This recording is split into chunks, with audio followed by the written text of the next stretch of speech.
Welcome back to KIVUMBI 2022. Ken Mijungu on the round table. Victor Bwire, Director Training and Development at the Media Council of Kenya, right here with me tonight. Tonight, it's all about the media. The spotlight is on us ahead of the general election. You know, incidentally, today is 8th of November.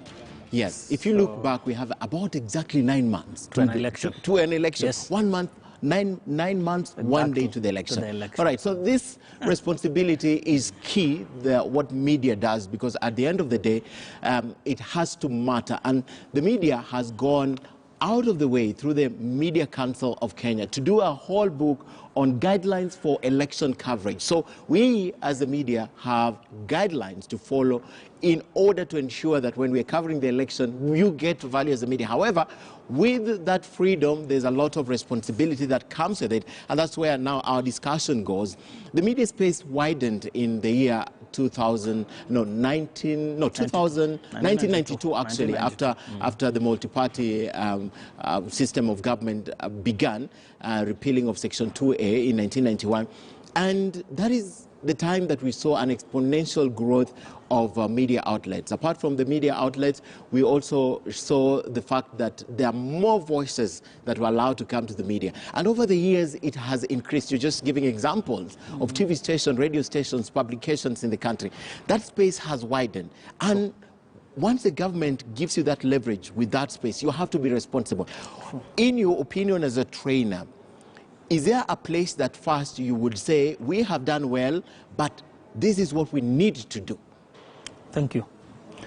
We are talking again of content is the king, professional content. And even if you looked at, even if you had your guys talking about revenue, guys talking about the revamping and coming back of a Guardian, New York, it's content. Because the biggest business media does is content, news. Is the bigger business. These other things of billboards and others, parcels is just secondary. Your main business is news, and news that is professional. Once you have, that's the product you're proud of. Once you can sell professional content, then you're back to business. These other things, media viability and sustainability will sort itself out.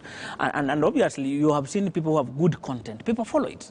I mean, so that's the responsibility we're talking about. That if media is responsible and professional as expected, then we will play the biggest role in democracy as a democratizing element. It will enhance citizen participation in governance and elections. But if it doesn't do that, once we have a very unprofessional, irresponsible media, then one, we have warmongers who can bring the country, but a professional media can be a peace builder, a democratic agent and a peace builder. So that's where we are. That's how do we go as a media? I mean, in terms of training, Kenya can tell you for free that Kenya only now competes with Nigeria and South Africa in terms of the level of training. We have PhDs in our newsrooms. We have masters now. I mean, averagely in Kenya now, an average journalist in Kenya is a first degree holder at the age of 24. You know, that's very high, and unlike before. So education is not a problem, I mean, in terms of that. But when we move now to go the practice, where do we, that's the gap. Education, we are educated, we are experienced, we are older, but what happens when it comes to practice? That's why we are coming up with this guideline, where the Media Council is coming in and other players, Editors Guild, Kenya Union of Journalists, media owners actually, because everybody is concerned that yes, we have been allowed to do self-regulation by government.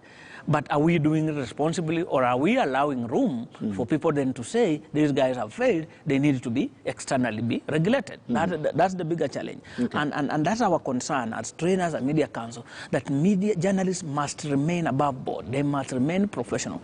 And that does not mean journalists cannot make mistakes. That does not mean journalists are perfect. And that's why there are structures where journalists go wrong, then they must be held accountable. And we are aware that continuously, we are happy that discussions have started earlier days, already talking about elections, setting up political and election desks, because this is the preparation that's needed for an election.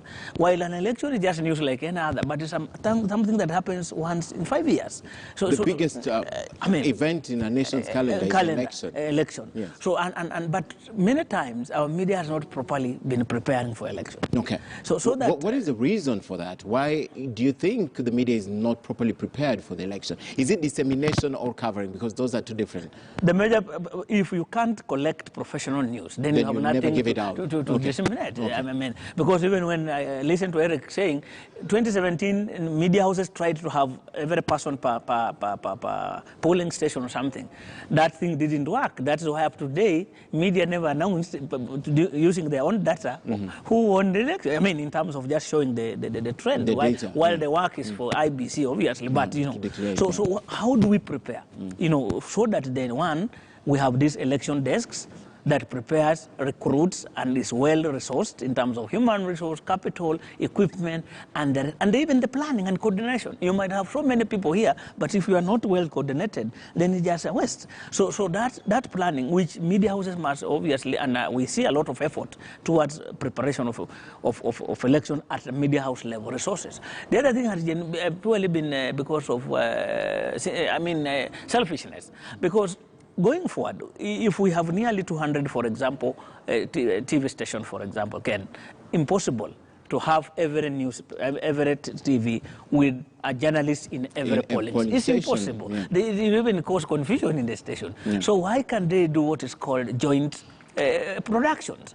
I mean, you are a media house, you're in the same business. If there's an OB van at Bomas of Kenya, why can't you just get feeds? And the other vans can go to other centers so that then you continue and Increasingly, the media has been doing that. I mean, that's where we are going, that we need to start thinking about how do we save. For example, an election is coming. How do we get, for example, about 400 reporters or data analysts who will serve the whole media, then they're distributed in all the polling stations. Yeah. I mean, it can help. Polling or when the constituencies... levels, so that we have... 290. Yes, then we have a common pool where all the media houses can get that data and they use instead of having nation standard. Selfishness or self-interest? Why would you say it's selfishness? I think it's self-interest. If we have the muscle, for example, a Standard Group, to do it, why should we accommodate a smaller TV station, a startup that will depend on us entirely? But is it selfishness or self-reliance and you just want to do your own thing the way you want to do it? But they tried it in 2017. And failed. Even those who think they have the muscle. So you can't do it again? I mean, we are looking at returns from most media houses. Media houses are also, like any other business, are struggling with the revenue. So you can't stand and say you are an end in yourself and you will do everything alone. You know. What concerns me most, perhaps, is balancing that interest. Most of the businessmen and entities and politicians run, perhaps, these media houses. Is that also an issue that you think compromises the value that we give to Kenyans? Because we have a duty to the nation, we have a duty to the citizens.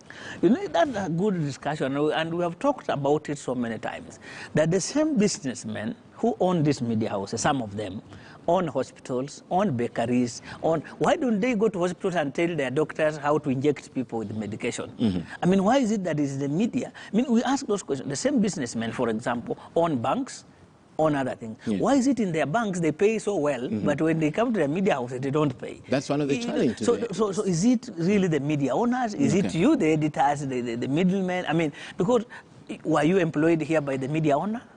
No, you know, so some of this interaction we say and we say it's the media owners, but sometimes also, because we have also had discussions, there are those who, yes, they micromanage and are too deeply involved in the editorial running of these things. But at this level, like Standard Group, I mean, with the structure on what, I am sure the editorial department must insulate itself and minimize the influence of whoever owns it into decision making. Because at the end of the day, it's a business also. Yes.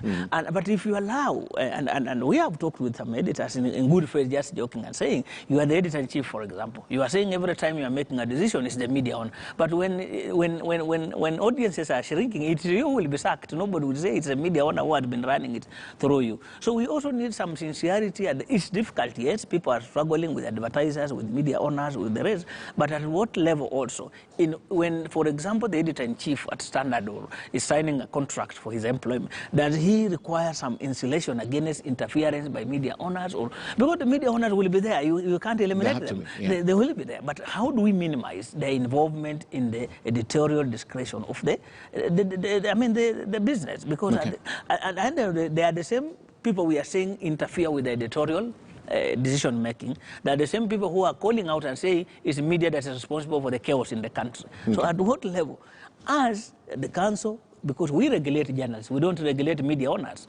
Our responsibility, we want to hear. And if you look at the Media Council Act, there's a whole expectation of handling intra-media disputes. So the Media Council Complaints Commission listens to complaints by government and members of the public, complaints by others, and intra-media disputes. How many times have we seen any person bring or a complaint and saying, it's the media owner who forced me to do this? Actually, I bet none. None. I've never brought. So some of these things we also need to see, because if you look at the history of this country, starting with the Mau Mau, and you see media played a very critical role in the evolution, development, and democratization process of this country. Look at Jomo Kenyatta, they were writers, and you can follow through. Yeah. Even as you talk about 1991, some of the journalists who paid dearly, Kina Makalis, Kina Bedan Mbugwas, Kina Nyamori, they were journalists who played a very critical role in the second liberation of this country. Where are they right now? And some of them are still playing that critical role. But at what level do we still have those people who can stand out and say, you employed me as an editor or a journalist in this media, allow me to do my work. Okay. You know, so that we have 2, 3 who have been sacked because of that. Because we also need sacrifices, and there's no, but it's difficult. We know journalists are doing the best they can. I mean, even with those challenges, but people have done fantastically. Look at how many awards Kenyan journalists are winning outside there on the global scene. That tells you the quality of the work people are doing, they do. Despite even those challenges that we are mentioning. And the trust level that Kenyans and citizens have for the media is also very high. Yes. Actually, I think the trust... We're still media is number one. Number one in terms of trust. So I want to bring up, we have about 7 minutes on the clock for this, but I want to bring up an aspect that you have spoken about. The media has been accused of so many things, especially during the elections, causing chaos, because what they say is what people hear, what the information they disseminate. If it's a lie, people will swallow it hook, line, and sinker. Apart from that, there's another way the media influences the election. For example, right now, does it concern you as a trainer that it's been touted as a 2-horse race? That is a responsibility of the media. If the media will bring a third force right now, would it change the narrative? And is that a responsibility that rests squarely on the feet of the media houses, or it doesn't matter? We feed what we get in. Thank you. That's one of the major areas where we have had discussion with the editors, give the rest, that media is completely misleading people by saying it's a 2-horse race. You know, because there are many, and if you looked at the principle that we are showing earlier, plurality of voices, allowing other people to speak, even the electoral law talks about that, give people more, or nearly all room to be heard.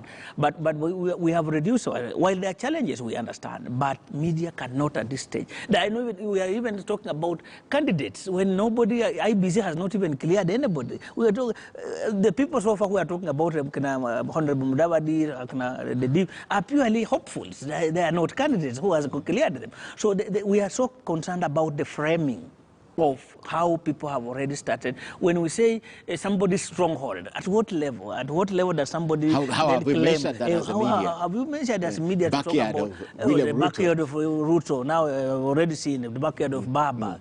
You know, climbing of mountains and Baba. You know, those are very heavy, very so that's responsibility. That's so wrong. What is the level of responsibility we have? Because at the end of the day, this information has to go out there. What is that level of responsibility? Can carry I mean, as a journalist, you make rational decisions. You are a professional.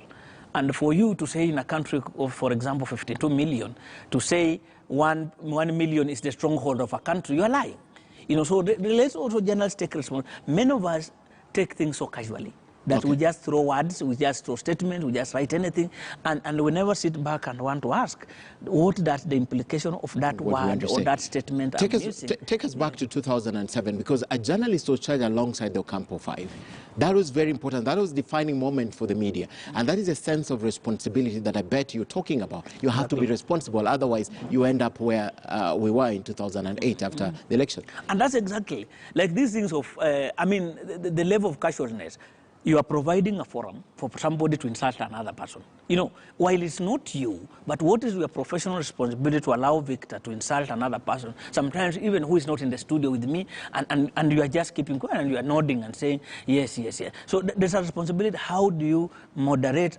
Because when you are moderating like here, I'm in your house, it's you to allow me what to say. You know, we must be tough. Unless you're Miguna. And we have gone through hell, you know. But you're a tough guy. Yeah. I mean, there's simple things like the 7 seconds delay. Yes. That is a requirement in our own regulation, that there's no instantaneous live broadcast. But we do it every day. So again, that's the level of irresponsibility we are talking about. That in fact, Owino Pondo calls them the common sense of journalism. You know, the common sense journalism, objectivity, the issue of accuracy, the issue of background, the issue of, contextualizing issues, the issue of just verifying information, the issue of people giving background information, the issue of just basic laws. I mean, so that then, when somebody looks at you and says, that's a professional, they know what they're doing. But many of us don't care. We think we are working for the media owner. So once you come here, make statement and leave, you rarely care. But at what level? I mean, look at your brand. What is your brand as a journalist? Are you a person who can send and people say that's Ken because of the good work you do, or you just want to do it and say, and that's the problem you have, that a number of journalists, especially young, don't even want feedback. They don't want even accountability. When you raise simple things like that there you got it wrong, they will come for you and say how you are hopeless, you are useless, like us who work at the media council, we told how we are just eating, media council is useless, simply because you raise something that, so again, you must accept, for you to grow, you must accept other people, the third parties who can tell you are doing this well. But if you want to become alone to yourself and say nobody can give you forward work, you have to be regulated. Then you miss it. Okay. I have 1 minute, so I'll ask you this question, because apart from doing our job and implementing everything, operating by the book and all that, there are instances that we have suffered because of that. And we have attacks on journalists, we have threats. Going forward, how do you ensure this is minimized? And are you working with probably institutions in the government to ensure that we are protected as we go to the election? Actually, there is now the National Safety Mechanism for the Protection of Journalists. This has been created under the Kenya Media Sector Working Group, and under this framework, we are the only country in the world with such a framework, the National Safety Protection Mechanism for Journalists. This safety mechanism brings together on board the DPP. They have already nominated a focal point. The National Police, they have nominated Banashosho as the focal point. Parliament will be doing it because we have already approached them. Media Council, Editors Guild, media owners, AMWIC, KCA, and other players. So we have a body that will now monitor 24 hours the issue of safety. And the issue of safety, for example, is sometimes a journalist might have been arrested somewhere, and what we need is just for him a quick release. Yes. So within that mechanism, and we have created a group, is that one we call, for example, the police, and ask our journalists, blah, blah, and we get him secured. If it's a matter that needs prosecution, investigation, so we have brought that team together that would be working closely to exchange and see how we improve the safety and protection of journalists. Victor, that really gives hope, because we're going forward, because this is a defining election, it's a transition election, and already it's charged. It's always polarizing, you know, many Kenyans. So thank you very much for coming tonight and sharing your perspective. The conversation about election coverage and the media is a conversation that we're going to have again. And next time we're going to have you on the panel, because this is something that we need to discuss with a lot more heads to understand, especially the people watching us, not even our regulators. So thank you very much. Victor Bwire, the Director of Training and Development at MCK. At the top of the hour, Kisa Wandera will be right here with the day's top stories. We'll be telling you what's been happening around you. And later at 10 p.m., we'll have Jerotich Say, a humanitarian development consultant, David Makali, an editorial consultant, and Patrick Gadara, who is also a practicing journalist but a curator-in-chief at The Elephant. For now, we take a short break on Kivumbi 2022. Akisa Wandera at the top of the hour with the day's top stories. Stay with us.